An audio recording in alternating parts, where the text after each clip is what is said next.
Bonjour Clissoui, bienvenue à la ferme de la Prée.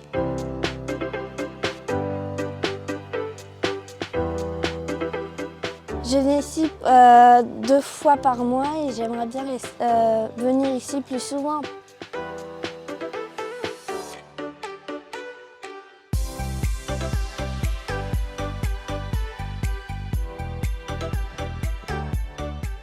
Bonjour Clissoui, je m'appelle Liséa, j'ai 13 ans et je suis en 6e. J'aime bien les animaux parce que c'est ma passion et j'adore caresser les animaux.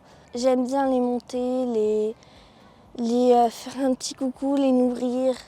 J'avoue que qu'on a de la chance à avoir ces animaux-là parce que en vrai, sans eux, on ne pourrait pas vivre des choses comme ça. Mais j'avoue que j'aime bien ça et que c'est aussi ma passion. J'aimerais bien que vous, Clissoui, que si vous êtes chez vous, si un jour vous pouvez venir dans cette ferme. Cette ferme, c'est comme un endroit où on peut découvrir presque tous les animaux. En fait, c'est un peu un endroit de rêve. On peut voir les chevaux, les ânes, un peu tout. On peut les caresser. Enfin, moi, ça me fait vraiment plaisir. Et que comme j'aime bien les animaux, j'aime bien les brosser, j'aime bien donner leur nourriture, j'aime bien un peu de tout, quoi. C'est que les animaux, c'est comme pour moi un espèce de réconfort pour me dégonfler, pour si je suis énervée, des choses comme ça. Parce que en vrai, j'adore toutes sortes d'animaux sauf les poules parce que en gros, c'est pas que je les aime pas, mais c'est que j'ai un peu peur de ça.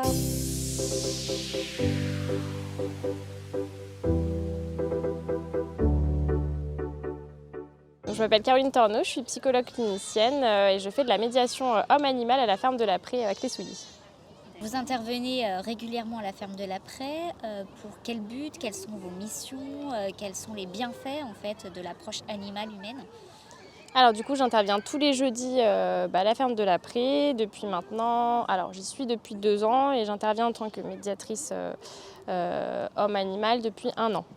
Donc avec tout type de public, que ce soit des personnes handicapées ou alors en situation de handicap, ou bien des personnes avec un trouble du comportement, des enfants, des adolescents, des personnes âgées, ou une personne tout simplement qui a juste envie de retrouver confiance en elle, avec de l'estime de soi, où là le travail avec l'animal va pouvoir permettre d'avoir une autre relation, donc une relation à 3, donc en triangulaire, avec le thérapeute, le patient et l'animal, où l'animal va pouvoir avoir des bienfaits sur l'homme.